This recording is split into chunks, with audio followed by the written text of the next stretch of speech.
My family refused to help with my surgeries because they had no money. But when I discovered they invested thousands in my husband's cheating ex's business, my parents called my health money down the drain and never expected what I did next. I'm 34 years old. I'm an elementary school teacher, and until a little over a year ago, I thought I had a normal family. You know, the kind that gets together on Sundays and celebrates birthdays together. Turns out, I was completely wrong. What happened basically destroyed any concept I had about what it means to be family, and there are still days when I wake up thinking it was all a horrible nightmare. But it wasn't. It was real. And I need to tell this story because honestly, I feel like if I don't get it out of my system, I'm going to explode. I guess I should start at the beginning, or at least at the moment when everything started to change. About a year and a half ago, I started feeling sick, like extreme fatigue, pains that didn't make sense. And at first, I thought it was work stress, because teaching second graders isn't exactly relaxing. You know what I mean? But things kept getting worse, and after months of going from doctor to doctor, I was finally diagnosed with a chronic illness that required surgeries and long-term treatment. I'm not going to get into all the medical details because I'm not a doctor, and I didn't even understand half of what they told me. But basically, my life got turned upside down overnight. The worst part was when they told me I was going to need time off work, unpaid leave because I'd already used all my sick days. My husband, Brandon, who's a construction project manager, has a stable job, but it's not like we're making a fortune, honestly. We live well, we pay our bills, we have savings for emergencies, but facing multiple surgeries and months without my salary was something we just hadn't planned for. We've been married for 4 years and we'd never faced anything this serious. Brandon was incredible from the very first moment, don't get me wrong. He told me not to worry, that we were going to figure it out together. That's what we were married for. But I could see him checking the bank accounts at night when he thought I was asleep, and I knew he was worried. So I decided to talk to my parents. And this is where the story gets, let's say, interesting. My parents have money, like quite a bit of money. They're not millionaires or anything like that, but they have successful businesses and live in a nice house in one of those neighborhoods where all the houses look like they came out of a magazine. I grew up with comforts. I went to good schools. I never lacked for anything. We weren't super close emotionally, honestly, but I didn't think we had a bad relationship either. They were my parents, period. So when I explained the medical situation to them and asked if they could help us a little with the expenses, I thought they'd say yes, without thinking twice. I was completely wrong. My mother looked at me and said things were difficult for them too, that they had a lot of expenses, that they'd just invested in something or other, and the money was committed. My father nodded and said something about the economy and business. In the end, they gave me $500. $500. The surgeries were going to cost tens of thousands, even with insurance, and they gave me $500 like it was some grand gesture of generosity. I felt so humiliated I almost didn't accept it, but Brandon convinced me that any help was welcome at that moment. Then, the hardest part of this whole nightmare started. I worked 2 jobs while recovering from surgeries because we couldn't afford for me to not contribute anything. I tutored in the evenings from home. I sold some of my things. I basically did whatever I could so we wouldn't drown financially. It hurt. Physically hurt because my body was still recovering. But what else could I do? My parents clearly weren't going to help beyond those $500 that they probably didn't even notice leaving their account. Things went on like this for several months. Me working like crazy, slowly recovering, Brandon doing overtime when he could. We'd see my family from time to time, family dinners and stuff like that, and my parents acted like everything was perfectly fine. They'd ask how my health was, but in that superficial way you use when you don't really want to know the details. I'd already accepted that I wasn't going to get help from them, and honestly, I was trying to make peace with that, to tell myself that at least I had Brandon, and we were going to get through it alone. And then everything exploded. It was at a family dinner like any other. I think it was a Sunday. My parents were there, my younger sister with her husband, Brandon and me. We were eating and talking about nothing in particular when my sister mentioned something about a new yoga studio that had opened in the city. She said it was really nice, very modern, and the owner was super friendly. My mother got a little tense and gave my sister a weird look, but I didn't pay much attention to it at the time. Then my sister, without realizing she'd just opened Pandora's box, said something like, "Oh yeah, Mom and Dad were the angel investors for that business, right? They're so proud of how it's going." Everything stopped. I literally felt like time had frozen. Brandon stopped chewing. My sister realized she'd said something she shouldn't have. My parents looked like they wanted to disappear. And I just sat there trying to process what I'd just heard. Angel investors. My parents, who couldn't help me with my medical bills because money was too committed, had invested in a yoga business. A yoga business? I asked, trying to stay calm even though inside I was boiling when they'd made that investment. My sister, clearly uncomfortable, mumbled that she thought it had been like 2 years ago. 2 years. So they had money to invest in businesses, while I was killing myself working 2 jobs after major surgeries. But wait, because it gets better. I asked whose studio it was. My parents didn't want to say anything.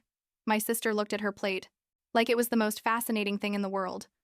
Finally, my father said, almost in a whisper, that it was Megan's. Megan, Brandon's ex-wife. The woman who cheated on him multiple times and basically broke his heart before we met. That Megan. I couldn't breathe. Seriously. I felt like someone had kicked me in the stomach. Brandon went pale. I looked at my parents and all I could say was, "Are you kidding me?" But I knew they weren't. Their faces said it all. Turned out my parents and Megan had developed a relationship when she and Brandon were married. I don't know exactly how it happened, but basically my parents adored her. When Brandon and Megan got divorced after she cheated on him, I thought that relationship had ended. I never imagined my parents had stayed in contact with her, much less that they were supporting her financially. The dinner turned into a total disaster.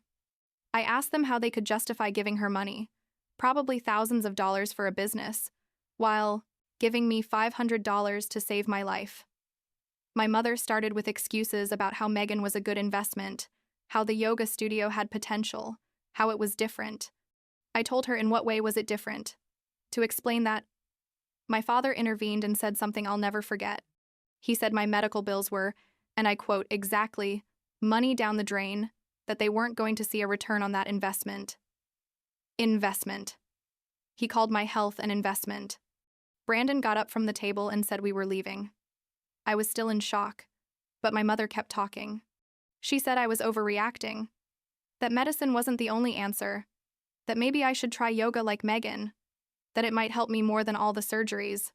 She seriously said that. She suggested that instead of real medicine, I try yoga. For a chronic condition that required surgical intervention. I completely lost it. I told them to get out of my house, that I never wanted to see them again, that they were dead, to me. My mother called me melodramatic, which only made me angrier. I had to physically remove them from the house. Well, Brandon had to do it because I was crying so hard I could barely see. After that, it was total silence on my part. I blocked their numbers, blocked their social media, told my sister I didn't want to know anything about them. I thought that was going to be the end of all this craziness. Again, I was wrong. Like a week later, I got a message from an unknown number. It was Megan. Megan, my husband's ex, the woman my parents had chosen over me, was sending me a message. It said she'd heard about our family fight, who told her. Obviously my parents. And that she was so sorry things were difficult for me. Then, and this is what made me want to throw my phone against the wall, she offered me free yoga classes at her studio. Free classes. At the studio my parents financed with the money they wouldn't give me. I didn't respond. I don't even know what I would have said, because my brain just couldn't process that level of audacity. Brandon was furious. More furious than I'd ever seen him. He said if he saw her on the street, he didn't know if he could control himself. And Brandon is the calmest person I know. So that says a lot. But it didn't end there. Oh no. Because apparently deciding to support your son-in-law's cheating ex over your own daughter wasn't enough drama. My aunt, my mother's sister, called me one night. We were somewhat in touch, but we weren't super close. So I was surprised she called. What she told me left me frozen. Turns out my parents hadn't just invested in Megan's business. They'd spent the last 3 years basically treating her like their replacement daughter. They celebrated holidays with her. They went on vacations together. They took her to family events on their side that I wasn't even invited to. My aunt had been at some of those gatherings and assumed I knew and had decided not to go. When she found out the truth, that I had no idea about any of this, she decided to tell me everything. I tried to process that information. My parents had built an entire secret life with my husband's ex-wife. a life that included celebrations, trips, emotional and financial support, and all that time. When I'd see them at family dinners and events, they acted like nothing. Like they weren't living a double life, where Megan was the daughter they really wanted. About a month after all this, my parents and Megan showed up at my work, at my school, during school hours. I don't know what they thought they were going to accomplish, but they arrived asking to speak with me. Luckily, the school secretary is an amazing person, and when I told her I didn't want to see them, she called security. They were removed from the building. But the fact that they came to my workplace, where I teach young children, where I have a professional reputation to maintain, showed me how little they cared about my well-being. After that, I changed. All the security codes at the house, the locks, everything. I thought I was being paranoid until I checked the security cameras we'd installed after the confrontation. Megan had tried to enter my house using the old security code, the code that only my family knew, which means my parents gave her access to my house, to the house I share with her ex-husband. Let that sink in for a moment. My sister, bless her, was as horrified as I was. She started investigating on her own because she couldn't believe things were as bad as they seemed. What she discovered was worse than either of us imagined. My parents didn't just invest in Megan's yoga studio. Over the last 3 years, they'd given Megan almost $500,000, $500,000, for various ventures, for her house payments, for who knows what else. $500,000 for my husband's cheating ex, while giving me $500 to save my life. And there are no words to describe what I felt when my sister showed me the evidence. She'd found documents, bank records, all kinds of proof of this massive financial relationship between my parents and Megan, and they'd hidden it for years. Years. How long had they been planning this? Since when did they decide Megan was more valuable than their own daughter? Things got even crazier when my parents started spreading rumors in their social circle. They were saying I was mentally unstable, that I was having an episode, that Megan had actually tried to help the family, and I'd attacked her. They painted this picture where they were the victims and I was the problem daughter who couldn't accept that my ex-sister-in-law was a good person. Several mutual acquaintances contacted me asking if I was okay, if I needed help, clearly believing my parents' version. It was surreal. I was living in an alternate reality where I was the villain of the story, where rejecting the parents who betrayed you in the worst possible way made you the bad person. I started questioning myself whether I was really crazy, whether I was overreacting, whether I should forgive and forget. Brandon constantly reminded me that no, what they did was unforgivable, that I wasn't crazy for being furious. One day, I came home from work and found my parents in the parking lot, apparently waiting for me. They didn't approach. They just sat there in their car, looking toward my apartment. I called the police immediately. The officers who arrived were very kind and documented the incident. My parents said they just wanted to talk to me, that it was ridiculous to call the police, that they were in a public space. Technically, they were right. They weren't doing anything illegal, but the fact that they were stalking me was terrifying. I consulted with a lawyer about a restraining order. They told me it would be difficult to get one because my parents technically hadn't done anything violent or directly threatening, but to document everything just in case. So, I started saving everything, every message, every contact attempt, every time they showed up in places where I was. It felt paranoid, but also necessary. My sister and her husband finally cut complete contact with my parents.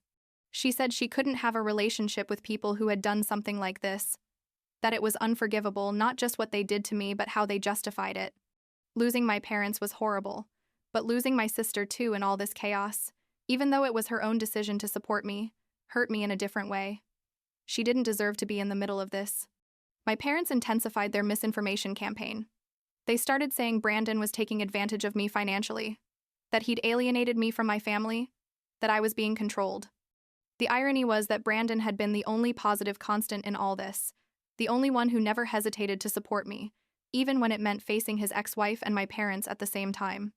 The stress of all this affected my health again. My doctor recommended I quit my nighttime tutoring job because I was working myself to exhaustion and it was delaying my recovery. It was a difficult decision because we needed the money, but Brandon had received a promotion at his job with better health insurance, and we decided my health was more important than the extra income. About 3 weeks ago, we had a serious conversation about moving. Not far, just to another neighborhood. but enough to have a fresh start. A place where my parents wouldn't know where we live, where we wouldn't have to look over our shoulders constantly. We decided to do it. Next month, we're moving to a new house. We're going to start from scratch in a place where this craziness can't reach us as easily. We also started therapy. Both of us together and me alone. I needed help processing all this. Understanding how to move forward when your own family betrays you in such a fundamental way. The therapist told me what I experienced is called financial and emotional abuse, that I wasn't crazy for feeling devastated, that my reactions were completely normal given the circumstances. Where am I now? Honestly, some days good and other days not so much. There are moments when I still can't believe all this happened, that my parents really chose my husband's cheating ex over me. Moments when I wonder what I did wrong. Even though rationally I know I didn't do anything wrong. I just had the misfortune of having parents who valued their relationship with Megan more than their relationship with me. My health is slowly improving. The surgeries worked, and the treatment is going well. Brandon continues to be amazing, though I see how all this affected him too. It's not easy for anyone to face in-laws and your ex-wife at the same time, but he did it without hesitation. My sister and I talk almost every day. She lost her parents too in all this, though it was her choice. I think that makes her even stronger than me. My parents still try to contact me occasionally. Vague messages about how family is important, how we should talk, how time heals everything. Never a real apology. Never an acknowledgement of what they did. Just these generic statements about forgiveness and family that don't mean anything without accountability. I ignore them. I don't know if I'll ever be able to forgive them. Honestly, I don't think I can. But for now, I just need space to heal. Megan eventually stopped trying to contact me after her attempt to enter my house. Showed up on the security camera and my lawyer sent her a cease and desist letter. I don't know if the yoga studio is still running. I don't know if my parents are still giving her money. And honestly, I don't care anymore. That part of my life is closed. Last week, we were packing things for the move, and I found old photos from my childhood. My mother and me at my high school graduation. The whole family on a vacation we took years ago. Moments I thought meant something. Brandon found me crying on the closet floor surrounded by photos. He didn't say anything, just sat down next to me and hugged me. After a while, I asked him if he thought it had always been like this, if my parents had always valued me so little and I just hadn't realized it. He told me he didn't know, that maybe some people change, or maybe we never really know them like we think we do. It wasn't the answer I wanted, but it was probably the truth. I'm learning to live with the absence of my parents in my life. It's not easy. There are moments when I automatically think about calling them to tell them something, and then I remember I can't. That relationship no longer exists. There are holidays coming up and I know they're going to be different. Smaller, without the extended family. But there's also a certain peace in knowing I don't have to deal with their constant betrayal, their lies, their total lack of respect for my well-being. Sometimes I wonder if Megan knows the whole truth. If she understands that the money she received was money, my parents denied me when I was fighting for my life. I wonder if she'd care if she knew, though she probably wouldn't.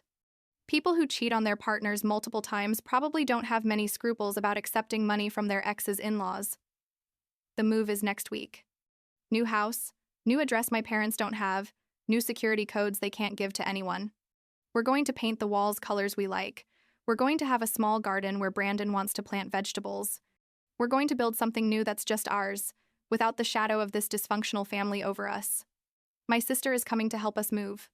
Her husband rented a big truck and they're basically dedicating their entire weekend to helping us. That's real family, I guess. Not the people who share your blood but abandon you when you need them most, but the people who show up with a moving truck and boxes when you're trying to start over. I don't know what's going to happen long term.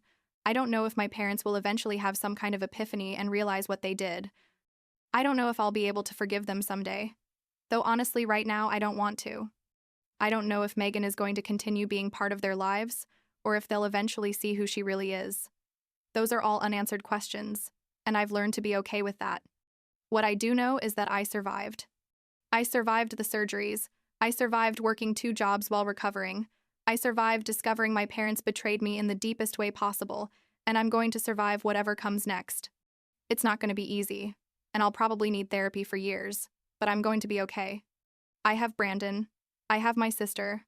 I have my job that I love. I have my health that's improving. It's enough for now. Yesterday, my sister asked me if I regretted confronting them. If it would have been easier to just not know about Megan and all the money. I told her the truth. That no, I don't regret it. Living in the lie would have been worse.